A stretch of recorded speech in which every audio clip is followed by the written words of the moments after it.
और क्योंकि दक्षिण भारत का ये मिशन है और दक्षिण भारत में हिंदी की स्वीकार्यता उस तौर पर नहीं है, क्योंकि प्रधानमंत्री नरेंद्र मोदी को आपने देखा होगा कि बहुधा अधिकांश मौकों पर वो हिंदी में संबोधित करते हैं तमाम लोगों को, लेकिन यहां पर अंग्रेजी बोलते नजर आए। और मेरे सहयोगी रमेश इस समय मेरे साथ हैं, हम उनका रुख करेंगे जो ज्यादा बेहतर सत्य इस दौरे का आप तक पहुंचा पाएंगे। रमेश, पहली चीज तो ये कि 2 दिन और 3 राज्य मिशन दक्षिण ऐसा बोला जाए, कितना महत्वपूर्ण, क्या क्या साधने की कोशिश, क्या क्या टारगेट, क्या क्या लक्ष्य। और दूसरा, अभी जब हमने प्रधानमंत्री नरेंद्र मोदी को सुना तो अंग्रेजी में सुना, जो कि आश्चर्यजनक भी है और बहुत सामान्य भी नहीं है। तो ये अंग्रेजी हिंदी का जो खेल है, इसका भी सत्य पहुंचाए दर्शकों तक। देखिए, दक्षिण में खासकर मद्रास में लोग अंग्रेजी बोलना ज़्यादा पसंद करते हैं, हिंदी उतना पसंद नहीं करते हैं। और लगातार भाजपा पे ये आरोप लगाया जाता रहा है कि वो हिंदी दक्षिण भारत पे थोप रही है। इस तरह के आरोप लगते रहे हैं और इसी आरोप से बचने के लिए मोदी ने अपना, प्रधानमंत्री जी ने अपना एक लंबा आंदोलन देखा है देश ने। देखा इससे पहले भी आज़ादी के बाद भी जो पहला भाषाई आंदोलन हुआ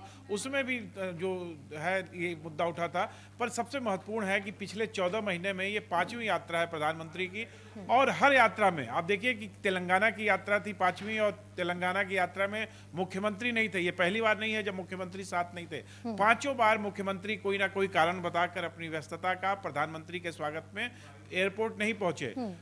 विधानसभा के चुनाव हैं, कर्नाटक में बीजेपी की सरकार है, तेलंगाना महत्वपूर्ण है। तेलंगाना देखिए लगातार कोशिश बीजेपी की यही है कि तेलंगाना में जिस तरह से भी हो, जिस तरह से भ्रष्टाचार के आरोप लगे हैं, जिस तरह से वहाँ पे लगातार ईडी और सीबीआई रेड कर रही है, उसको लेके जो कोर्ट में गए। आप देखिए कि केसीआर की जो बेटी हैं के कविता, वो पिछले दिनों दिल्ली शराब घोटाले में उनका नाम आया, उनसे ईडी ने पूछताछ की। तो कहीं ना कहीं लगातार वो परिवारवाद पे हमला कर रहे हैं, और ये परिवारवाद का हमला सिर्फ केसीआर के लिए नहीं है। आप देखिए राहुल गांधी भारत जोड़ो यात्रा शुरू करते हैं, वो भी दक्षिण से शुरू करते हैं, कन्याकुमारी से शुरू करते हैं, और परिवारवाद का एक बड़ा तगमा उनके ऊपर भी लगा है। तो जो आज प्रधानमंत्री का भाषण को सुने तो उसमें परिवारवाद पे कई बार उन्होंने चर्चा की कि जो पैसा बेचते हैं वो एक परिवार के पास चला आता है, एक पूरे कुनबे के सारे ठीके उसको मिल रहे हैं, सारे पैसे आ रहे हैं, गरीबों के जो धन है वो भी आ रहे हैं, जो केंद्र सरकार जो कार्यक्रम बनाती है उसको भी वो चलने नहीं देते हैं। तो कहीं ना कहीं उनकी पूरी कोशिश थी, और उन्होंने ये भी कहा है कि तेलंगाना की जनता को ये तय करना है कि वो परिवार के साथ रहेंगे